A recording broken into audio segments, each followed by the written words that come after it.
Okay, so just a few things I want to touch on. If you saw my series Appledore, I gave a few examples of subliminal manipulation, which to all intents and purposes seems primarily to be geared towards opening stargates within the third eye, to create realities in the favour of the elite. So to expand on that a little bit, I thought I'd share a few more examples of this type of sorcery. And it's called sorcery because they're using the source to achieve it.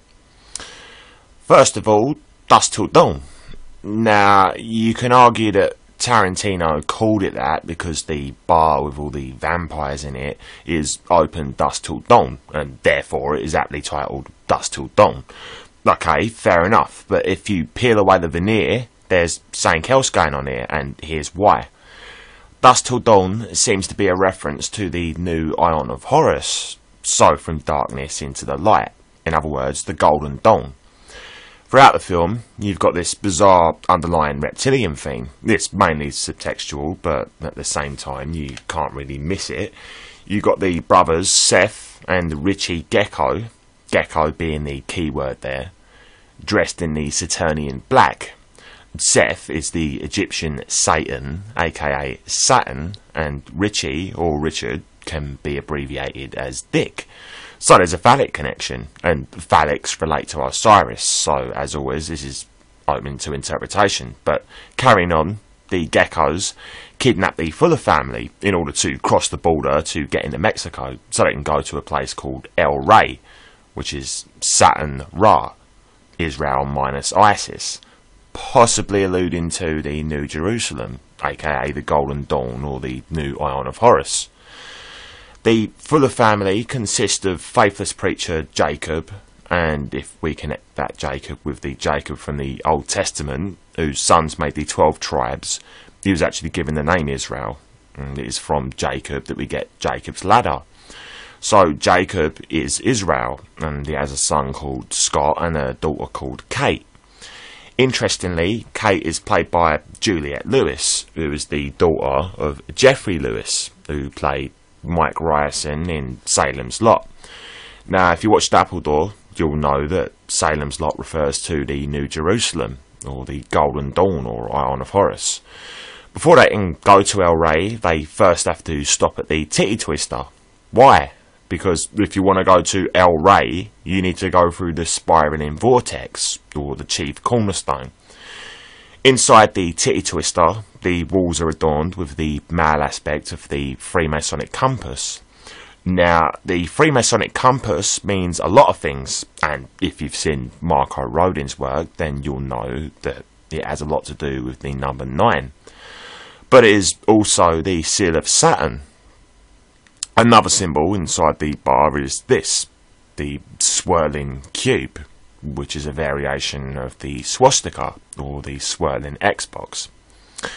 There are various different Aztec symbols and artifacts, and a whole lot of serpent symbolism. At one point we see 3 lines on the wall. The 3 lines are a Taoist symbol for the maximum state of higher consciousness. You can see here the 3 solid lines at the top of the yin-yang, which in I Ching, I being the 9th letter in the alphabet, represent from the top down heaven, humanity and earth. Unbroken they are yang, unbroken they are yin. I Ching works in a system of 64, and this is because in binary each number is double its last value, so 1, 2, 4, 8, 16, 32, 64. At this level, binary appears to be dualistic, but the duality is an illusion, as all things work in threes. Numerologically, 1, 2, 4, 8, 16, 32, 64 becomes 1, 2, 4, 8, 7, 5, 1. And this pattern of the 1, 2, 4, 8, 7, 5, 1, 2, 4, 8, 7, 5, 1 continues infinitely in binary. However, if we add 1 and 2, we get 3. Add the 2 and the 4, we get 6. Add the 4 to the 8, we get 12, which is 3. Add the 8 to the 7, and we get 15, which is 6. And the 7 to the 5 would give us 12, which is 3. So throughout the 1, 2, 4, 8, 7, 5, there is an ongoing and infinite pattern of 3, 6, 3, 6, 3, 6. The 3 and the 6 are the yin and the yang, and since 3 add 6 is 9, the equilibrium, or middle pillar, between the yin and the yang is 9, meaning the duality is in reality a trinity. So we have, for instance, the trinity of Osiris, Isis and Horus. Then there's the Kabbalistic tree of life with its 3 pillars, the 3 pillars on the Freemasonic checkerboard, the Enron logo, the Dell logo, and notice that the Dell logo is square shaped because the Xbox is the spiraling vortex of duality, the black and the white, but the controlling force, the 9, is the third aspect, the 0 point opened by the chief cornerstone. You have the fleur-de-lis, the Adidas logo, that goes for both the Adidas logos, and then there's this M.C. Escher painting, Day and Night. This man has another painting called Reptiles, make of that what you will. Here's Jay-Z's The Blueprint 3, and Blueprint 1 was released on 9/11/2001. As you can see, he's using the Taoist Yang Trinity symbol. So again, the yin-yang is the duality, and the third aspect, the controlling force, would be the 9. So according to Rodin, when the 9 is positive, the 3 and the 6 are both negative, and when the 9 is negative, the 3 and the 6 are both positive. So again, it is the controlling force. Now, forgive me for my somewhat abstract reasoning here, but if we apply this concept of the controlling force being the deciding factor of the polarity, be it negative or positive, I feel it could be applicable to the concept I used in Appledore of the balance versus the anti-balance. Now, bear with me here. If you look at a magnet, you have this blue and red polarity, the same with the standard coil, where you have the blue and the red being the in and the out of the electricity. So blue and red is a standard representation of the duality. You've got the blue pill versus the red pill. In Freemasonry you have the blue lodge and the red lodge. There are blue and red sine waves.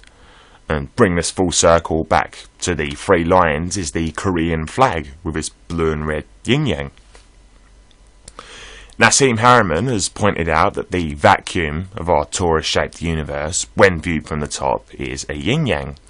Taking all this into account, the old Pepsi logo looks a lot like a kind of a yin-yang with the blue and the red. But what is the controlling force of this particular duality? Well, considering Pepsi could derive from Apep, who was an Egyptian Satan like Seth, I think we may have an answer. So we have the 3 broken lines of yin, perhaps balanced out by these male yang representing upward triangles, which also represent the element of fire, and Shiva, who is Saturn. The blue and the red are also seen at the entrance of the Titty Twister. Moving on, we have a scene where Santanico Pandemonium is introduced, and Santanico basically means Satan, aka Saturn, and Pandemonium obviously relates to the Greek god Pan. Perhaps incidental, but probably not. Saturn's innermost moon is named after Pan, as Pan is a shepherd god, and the moon Pan, in its orbit of Saturn's A-ring, acts as a ring shepherd. Santanico Pandemonium appears to be the head vampire, so it is a matriarchal structure, and she emerges covered in Aztec serpent symbolism with a giant snake, which is something Britney Spears once did while singing I'm a Slave for You. She comes down the pyramid-shaped steps and performs a hypnotic dance to glamour the onlookers. After all hell breaks loose, she sees some blood and transforms into a normal vampire. No, she turns into a reptilian. Now, I always thought there was something weird about this scene, the way she's killed, but that aside, I'm 99% certain that what I'm about to show you is a spell aimed directly at the viewer with an intention and a sigil designed to open up a stargate in our minds, manifest, or at least try to help manifest, a certain outcome. Now, Obviously, you can't pull something like this off if only 1 or 2 people are affected by the spell, which is why, like I said in Appledore, they use movies. The grander the scale of the vectors for the sigil magic, the more chance it'll work. Now, that being said, this particular spell is pretty dark. First of all, note the light spot. This spot resembles a bright star in the night sky. Notice how the bright spot is positioned in such a way that it appears to be in the east. There are no other bright spots, so clearly this would appear to be standing out for a reason of some kind. I'm going to postulate that that spot represents the star Sirius. Sirius is of course known as the Dog Star and also the Eastern Star. According to Albert Pike, Sirius is interchangeable with the eye within the triangle, Isis, and the pentagram. Sirius is basically kind of guiding force within the occult for the process of building Solomon's Temple. And Solomon's Temple, the Tower of Babel, Jacob's Ladder, all refer to raising the Kundalini and opening the third eye Stargate. Alice Bailey of the Theosophical Society said that Sirius is the foremost guiding force in achieving this. So Sirius is of the utmost importance with regards to opening third eye stargates. Now, keeping all this in mind, what Santanico Pandemonium says to Seth while he is down on the floor is of key importance in understanding what's going on here. What is significant is that she says the line, "Since you'll be my dog, your new name will be Spot." What they're doing here is subliminally associating the spot, which stands out clearly enough for your subconscious to pick up on, with the word dog. So in other words, they're letting you know on a subconscious level that that spot is the dog star, Sirius, you see. It's basic neuro-linguistic programming. Seth being on the floor is merely an excuse to set up the intention, and by intention I mean the intention of the spell. Santanico Pandemonium looks into the camera in reptilian form and says, "Welcome to slavery." So there's the intention aimed at the viewer. Note also what looks like a third eye type pattern on her forehead. Again, this is more suggestion to make sure that your subconscious gets the message. Next, Seth proclaims, "No thanks, I already had a wife," and shoots the light fixture above. This is where the spell takes place. The light fixture is hexagonal. As you can see, surrounding the hex being the key word, are 12 circular shaped objects, with a 13th in the centre, which reflects the 12 around the 13 principle in sacred geometry. The hexagon is of course also in 3D a cube. This is Stargate symbolism. It happens in a fast subliminal way, complete with the light emanating from the Stargate, or the cube vortex, as it hurtles down towards the viewer. It's important to note that by knowing and understanding this information, you have removed this particular spell's power to operate through you, meaning that these things only work if you're ignorant to them. The serpent symbolism in this film is vast and numerous, and it doesn't require any kind of arduous decoding to be seen. There is this particular pattern though, which you'll see on the bar that is locking the main entrance. The double wavy line, or zigzag, is the sign for Aquarius, aka the New Age or Ion. So again, the New Dawn or Golden Dawn. At one stage, Seth is leaning over Richie's corpse, and he says, "You would have liked it in El Rey. You would have found peace." Interesting terminology. At the end of the film, we see a small pyramid-style structure surrounded by tyres. Now, it's hard to tell exactly how many, but it's likely to be 12. There is an image on the small pyramid of what appears to be a goddess of some kind, in which case it is probably a moon goddess. The moon is shown during the film at full perigee, and the sole survivors are Seth, which is Saturn, and Kate. Kate is possibly an abbreviation of Hecate, the moon goddess. The camera pans out and it is revealed that the titty twister is on top of a pyramid, or ziggurat. So, my associating the twister with a vortex, which is synonymous with the chief cornerstone, is not so much of a stretch as it may seem. Now, at one stage in the film, a vampire is seen sporting a cap with the chief cornerstone featuring brand Caterpillar. Now, excuse my conjecture, but the word caterpillar could be a reference to the pillar of Hecate, otherwise known as the Hecatarian. This pillar features the triple goddess in her three manifestations: the maiden, which means the virgin, the mother, and the crone. The name Kate literally means virginal, so it would appear that the character of Kate was the embodiment of the maiden. Whatever the case may be, I think someone is trying to tell you something here. Moving swiftly along, Cheech Marin has three separate roles in the film. One as the Border Patrol guy, another as the doorman at the Titty Twister, and last of all as Carlos. Now, the interesting thing is that in each of his roles, Cheech acts as a kind of a guard come escort. First he is the border guard who they have to get past in order to get into Mexico. Next he is the doorman who they have to get past to get into the Titty Twister, aka the Vortex. And then, last but not least, he is Carlos, who Seth has to bargain with in order to get into El Rey, or the New Jerusalem, or Illumination. Cheech Marin is most famous for being one half of Cheech and Chong, known for smoking a whole lot of weed. Now, a name for weed of the highest quality is the chronic. And chronic is a word which derives from Kronos, in other words, Saturn.